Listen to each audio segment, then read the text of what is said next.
May we start? I want to get your opinion on something. To the bigger picture. Now it's time. From B Media Production, this is Podcasting Essentials.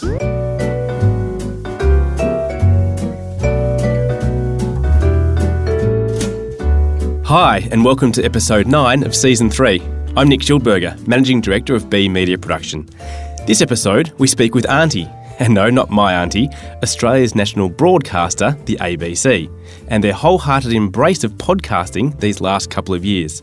The ABC's head of audio studios, Kellie Riordan, joins us shortly.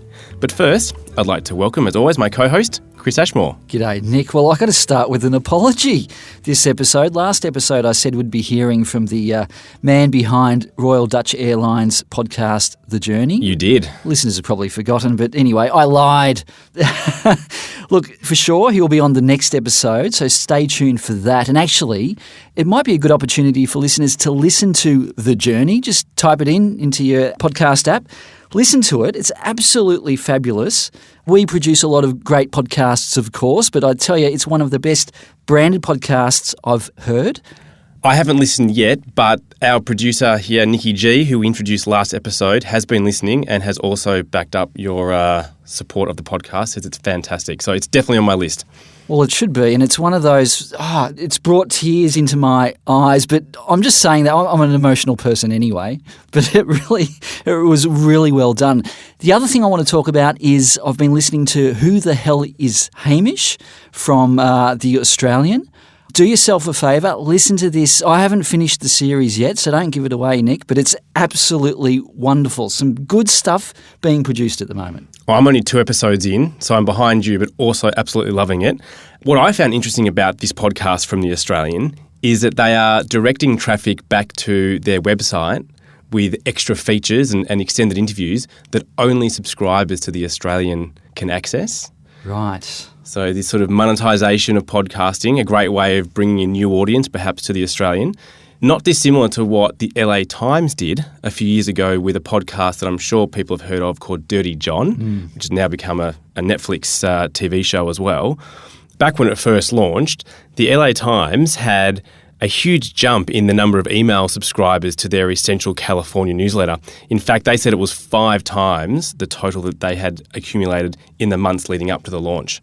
So, again, an example of media organisations that have the ability to create good audio content to find other ways to grow their audience to their other paid services. Well, that's the thing about news organisations now. They're not just like a newspaper. It's just not a newspaper anymore.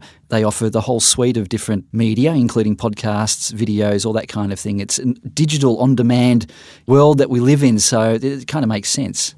Absolutely. Now, we must get to Auntie. In 2017, the ABC created a dedicated new team, ABC Audio Studios, to lead the way in podcasting and also broadcasting other audio shows. Since then, they've created a small mountain of excellent podcasts that Australian audiences wouldn't have necessarily been able to hear on radio prior to the podcasting way. So much so, they deservedly won 7 category awards at this year's Australian Podcast Awards. So joining us now is Kellie Riordan, the manager of ABC Audio Studios, who has been instrumental with the ABC's audio strategy. Welcome, Kellie. Thanks for having me. Let's get straight to it. ABC Audio Studios has been around just a couple of years. Can you tell us what is it, why was it started, and why it's called ABC Audio Studios and not Podcast Studios? Good questions. Look, I've been at the ABC for something like 20 years and have worked predominantly in radio, and I've done some digital work as well. But 2 years ago, the ABC decided to really double down on creating what I call digital-first podcasts or pure podcasts. And so the ABC has had this great tradition of being into the podcast space quite early. I set up the Conversations podcast in about 2005, and at that time, I just grabbed somebody who knew a little bit of HTML code and said, hey, can you teach me how to upload this thing called an MP3 file to the web? Because there's this new thing called podcasting and I don't really know how to do it. And so without even asking for permission, really, I just hacked it together in the corner. And I can remember going to the station manager at the time and saying, oh, can I have this thing called an iRiver? because this was pre-smartphones, so that I can test if this is working. And he almost sort of was like, oh, what are you wasting time on this for? But I could just see at that moment that not everyone was going to listen to audio via the radio in the future. So the ABC was quite early in that space in 2004, 2005.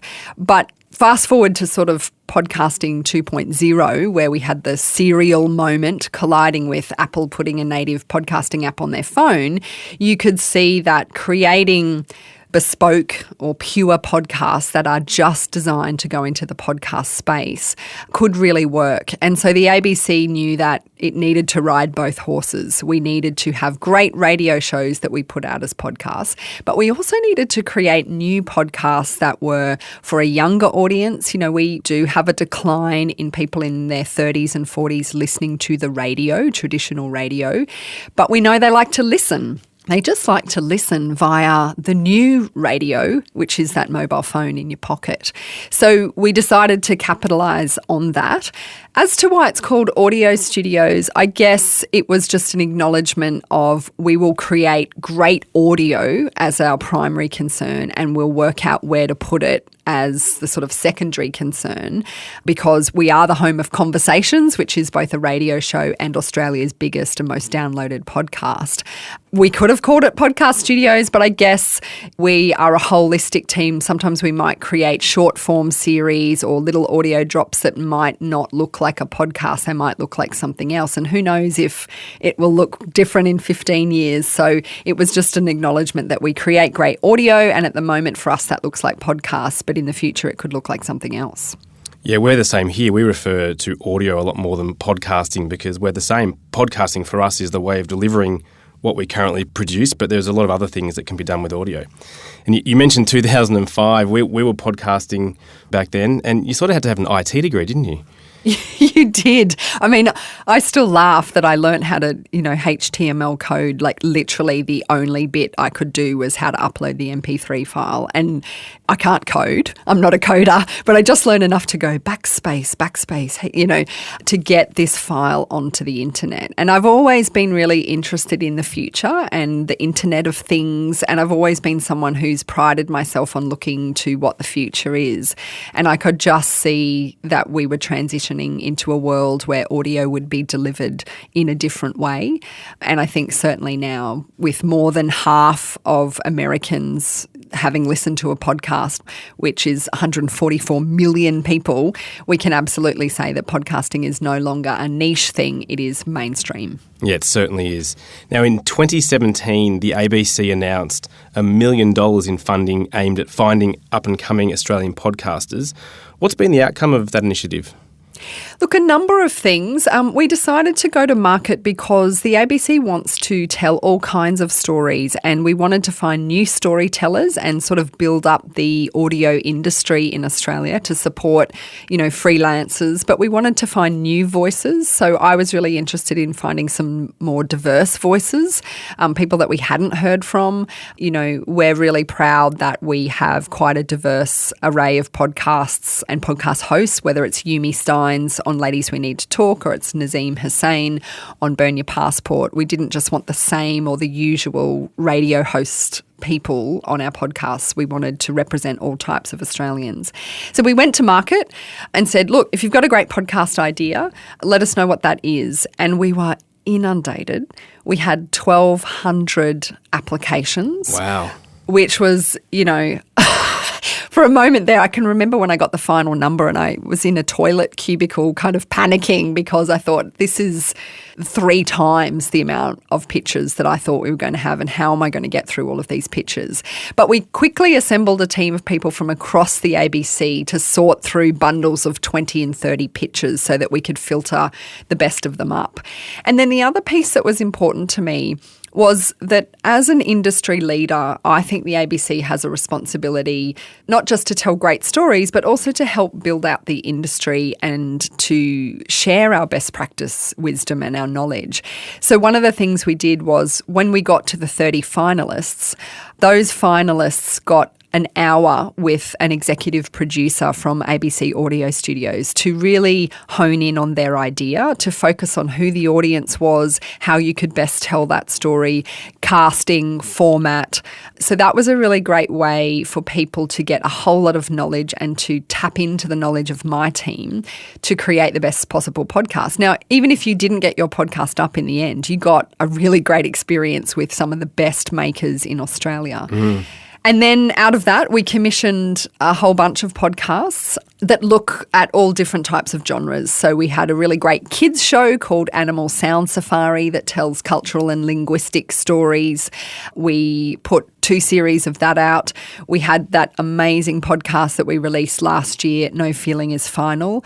Honor Eastleigh was already doing well in the independent podcasting space, but we knew if we could bring the infrastructure of the ABC around her, we could really tell a powerful story about a person going through a mental health issue. And that was a hugely powerful story that no one else was really telling in the podcast space. And we loved that one because she was an indie podcaster, but with all the sound design we could bring to it, our storytelling structure skills and our brand, we could make sure that story got to a lot more people, which I think was hugely powerful. We also commissioned some broad mainstream shows like Parental Guidance Recommended, which comedian Terry Siakis hosted. We did some work with some Indigenous broadcasters as part of that. So we did a whole lot of different things to give all sorts of people a go at podcasting and also to create some new shows, particularly in genres where the ABC was maybe under-servicing. Comedy shows is another big one. We had a huge amount of podcast pitches about death, which was really interesting. We didn't commission any, but it made me realise, that's a thing in the podcast space. People are interested in that. So we did a whole number of different shows and different activities and some training activities as well. Kellie, Chris Ashmore here. Just a question about those podcasts. How do you consider which kind of topic to produce? And is it a balance between being broadly popular and providing a niche? It's absolutely that. So when you're creating a podcast slate like I do, I have something like 30 shows in various stages of production at any given time. You're really trying to balance the slate so that you've got some big ball terrors that do the business for you day in, day out, like Conversations. Some shows that have broad appeal that still jump into a niche. So I would say Ladies We Need to Talk, which is a show that we do for women in their 30s and 40s about sex, health and relationships. That has become quite a mainstream offer for us in that it engages a lot of women, but it still jumps into a space where it's women talking about a particular topic that wasn't really being catered to in the podcast space. We've created a whole lot of co-listening experiences for families. We know that families in Australia are often having long car trips and parents want their kids off devices as well, but they still want a way to engage in conversations. And so shows like our kids ethics show, Short and Curly, which unpacks some ethical conundrums. The whole family can get involved in that. But then you also want to do quality, distinctive shows that no one else in the market is doing. And the ABC does have an obligation to do that, I think. And that doesn't mean those shows aren't going to get a big audience. It might be that they get the biggest possible audience in that niche. So again, a great example of that for us is a show that we have called The Parenting Spectrum. And it's a first-person account of a family whose child is on the autism spectrum. And when I got that pitch, I thought, I'm hearing a lot about autism and lots of people are struggling with that in their family. We did some audience research and found out that 1 in 3 of the families registered with the NDIS in this country are there because of someone being on the autism spectrum. So it's a niche, but it's a big niche. And I thought, look, those people are struggling and crying out for great information that is accessible, that is relevant to their lives, that's packaged in a way that they can listen just when they're doing something, they're on the train, they're vacuuming, they're mowing the lawn. But it's also chock full of the hallmarks of journalism that the ABC has a very proud tradition of. So it's quality information, it's well researched, it's credible, it comes backed by research, it comes from the best researchers and experts in the field. So that shows a great example of, that's never going to get to a mainstream audience, but it doesn't need to. It just needs to get to the people that it has an impact on. And it's interesting you should say that. With the mainstream audience usually is radio, which leads me to this question. Is there a difference between radio and podcasting? And I suppose more importantly, are there differences between the listeners of podcasts versus that of, say, ABC radio? Yeah, look, this conversation's been going around quite a bit in the last 5 years, and I would say the answer is same but different. As I mentioned, I've worked in radio for a long time, and of course podcasts contain a lot of the things that radio has always done. So it's immediate, it's authentic, it's a conversation. But I think podcasting does have some distinct qualities, and I actually talk to quite a lot of my staff about what are the skills that you've learnt in radio you now have to leave behind, because there's a new aesthetic in podcasting. It's much more intimate. It's much more a one-to-one transaction. People often listen alone, whereas radio was often there in the background and in a communal setting. You had it on in the kitchen and there might be 5 people in the family sitting around and it's on in the background. Whereas podcasts are much more specific. They're often hooked to a specific format. And some radio does that. Radio National does that, of course. But I think with podcasting, you've also got the discoverability piece. So in the past, when I produced radio shows, you worked really hard, you put your show to air, and the minute you put your show to air, your job was done. Whereas in podcasting, you're really only at the 50% mark. Once you've made the audio, you've got a whole lot of work to do to get it to an audience. You've got to write episode descriptions and titles. You've got to make sure you're on all the podcasting apps. You've got to couple it with a distribution strategy that means you're putting that content in front of the people who need to hear it. So again, with the Parenting Spectrum podcast about autism, we had a whole strategy around going to all of the autism organisations in Australia and making sure they knew about this podcast and that they could get it to the people who needed to hear it. So I think that discoverability piece is also what makes podcasting quite different to radio. Audio drama was something which the ABC used to do, and radio drama with the BBC remains quite powerful still today, yet not so with the ABC. So, Kellie, is there any plan for audio drama to become part of any future project at ABC Audio Studios? Yeah, look, I think there's a really exciting buzz around scripted content and fiction content and what we kind of used to describe as a radio play. Things like Homecoming that Gimlet put out a few years ago. Some of the series that the BBC has done, as you mentioned, are very, very exciting. And the ABC's been working out, how could we jump back into that scripted space? Radio National did an amazing scripted series called The Fitzroy Diaries, which actually won an award at the Australian Podcasting Awards just a few weeks back. And my team has also been looking in this space, and we're going to release 2 new scripted shows across the next 12 months. One of them is something I've had in the pipeline for a long time, which is a children's scripted series. I've got 2 girls. We love listening to podcasts in the car, and I was just besotted with the unexplainable disappearance of Mars Patel, which is a podcast that comes out of the US.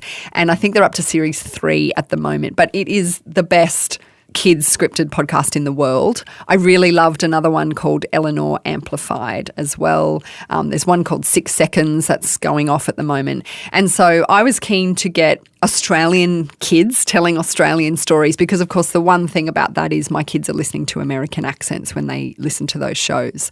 So we have partnered at Audio Studios with our colleagues from ABC TV children's area because, of course, they've been making great children's dramas for ABC Me for a long time.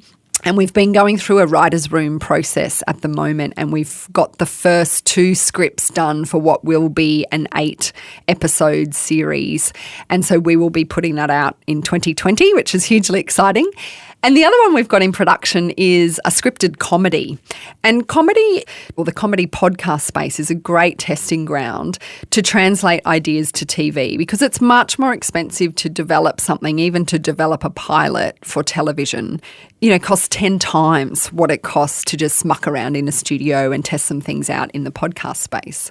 So again, we work quite collaboratively with our colleagues from ABC TV who are in the comedy space, and out of the call-out, actually, that we mentioned earlier, we commissioned a scripted comedy from Declan Fay, who is the brains behind Ronnie Cheng, which is a TV show that did really well. And he's teamed up with a musician called Chris Ryan, who did the composition for King Kong the musical. And so together we've got this concept that is a scripted comedy, but it's also a musical.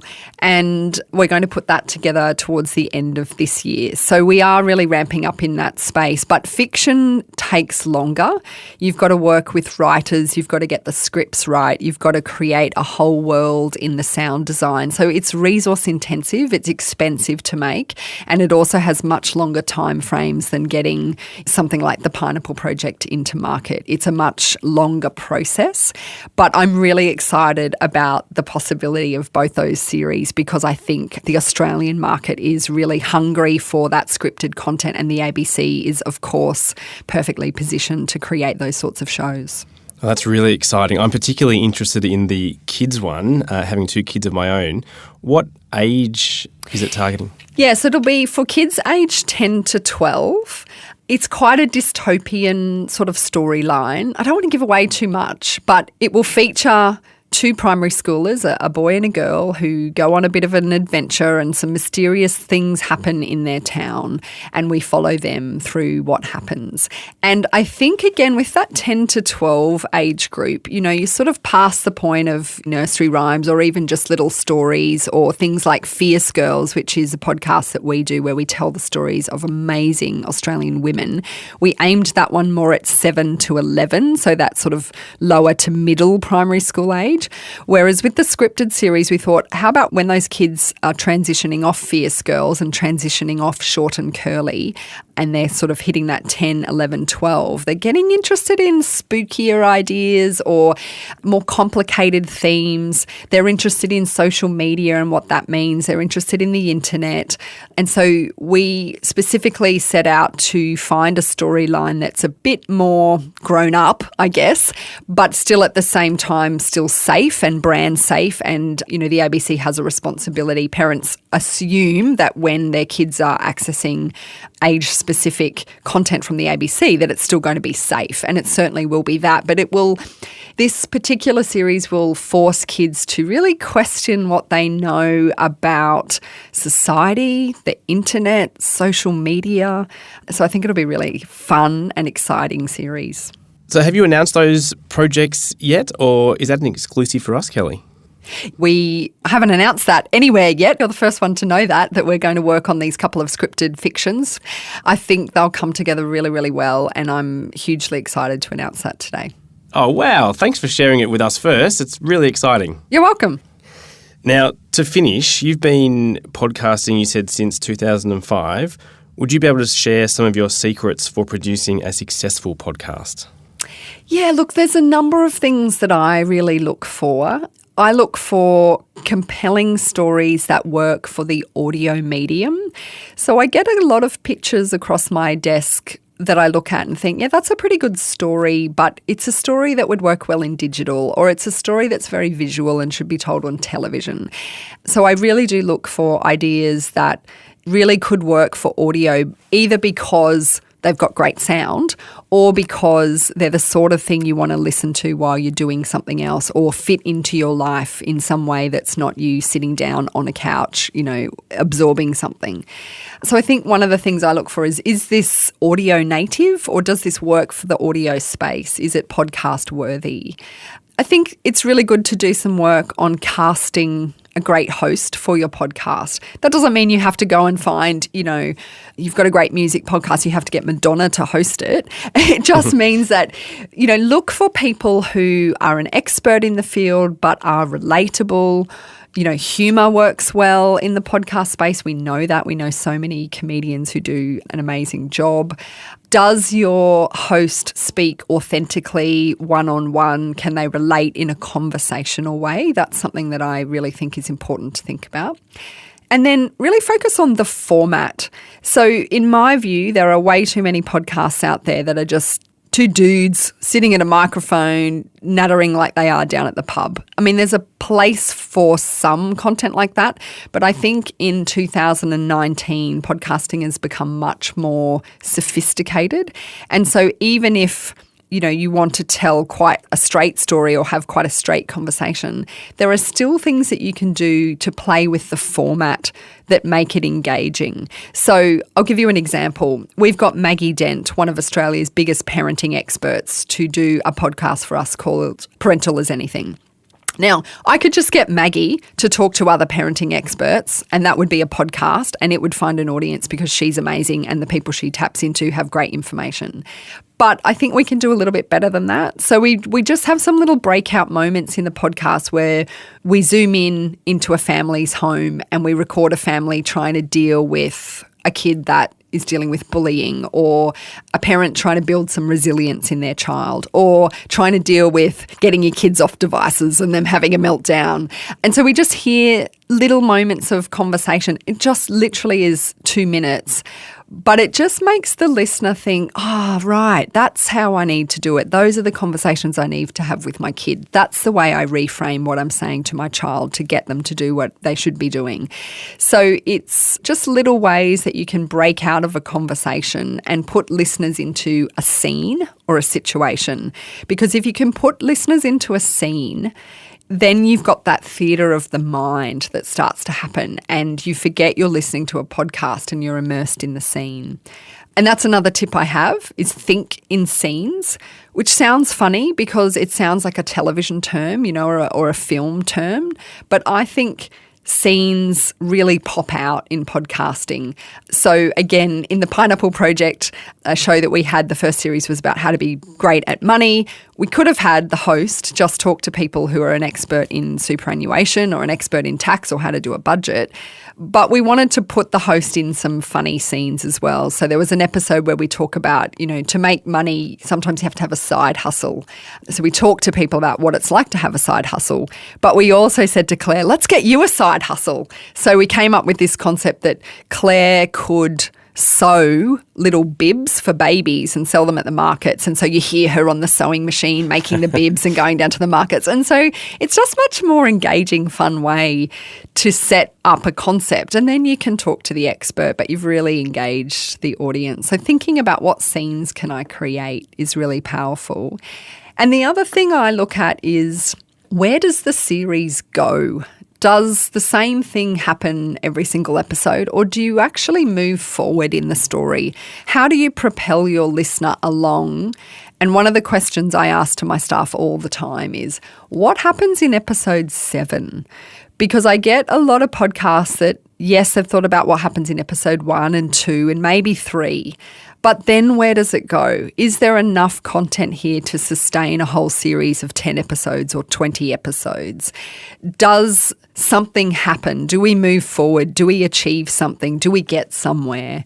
And so if you're planning out your own podcast, I would really recommend that you sit down and you think, okay, my podcast is about bicycle riding. And so what are all the different topics about bicycle riding? There's safety, there's how you pick a good bike, there's how you maintain a bike. What are all the great bike rides you can do in this area? You could come up with a whole lot of topics, but then think about having a bit of a narrative structure to those topics. So probably starting with the basics of how to buy a bike. That's going to come before what are all the great places that I can ride around Melbourne or Brisbane or Sydney.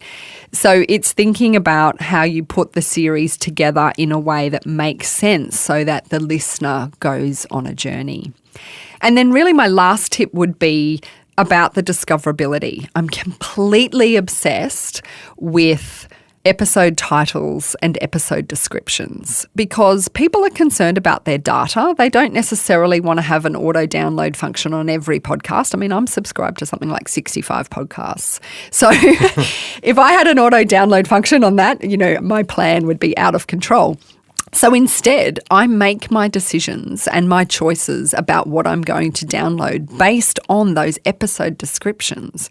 So it doesn't matter how fantastic and wonderful your audio is and how beautifully you've crafted it if a person hasn't been compelled enough to hit download.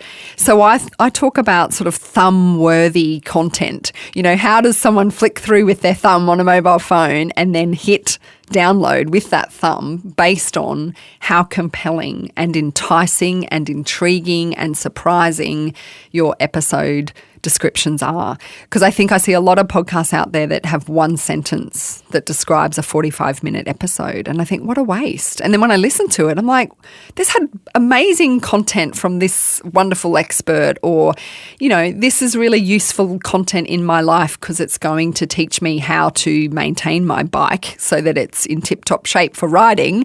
And yet that wasn't in the episode description, so I just went to the next thing. So thinking about those titles, great artwork for your podcast tile, a really good episode description, I think we underestimate how important that is. And one piece of research that we did for OzPod, which is a big annual conference that we hold about podcasting, was we said to people, like, what makes you subscribe or download a podcast episode? And, you know, in the olden days when you said what makes you listen to a radio station, it might have been I saw it on a taxi back or, an advertising campaign on bus shelters, or I might have seen a TV ad about it, or I saw a newspaper ad. Those things don't work anywhere near as well as episode descriptions and podcast-to-podcast promotion. Those are the ways people find new podcasts. And you know that yourself. If you listen to any number of podcasts out there and they say, hey, you're really into knowing about accounting, there's this other great podcast that I really love called Accountants Are Us, and it's chock full of great information about how to do your tax return. If someone that you trust recommends that, you're going to go and look for it. So that podcast-to-podcast recommendation is really important, and so are the episode titles and descriptions that you put around that. So just really thinking through that discoverability and distribution piece is so important. It's a lot less expensive to write a good title than to put something on a billboard or the back of a taxi too. That is so true. I'm going to use that actually when I'm trying to convince people to do it. It takes 20 minutes to really craft that in the best possible way, you know, to get your mate next to you to look over it and really read it back to yourself and go, is this the most compelling way that I can invite people into this podcast episode? But you're so right. It's so much cheaper. So why wouldn't you use that, especially if you're in a bedroom podcaster or a small independent podcaster? You don't have a marketing budget. You don't have television ads. But the great thing is you don't need that. You just need to find other people to help promote your podcast that are in a similar space. And you just need to use the tools available to you, like social media and your episode descriptions in a podcast app, to help you find a new audience. Such sound advice. Thank you so much, Kellie. We speak often about the ABC and what you're doing for the podcasting landscape in Australia. So well done.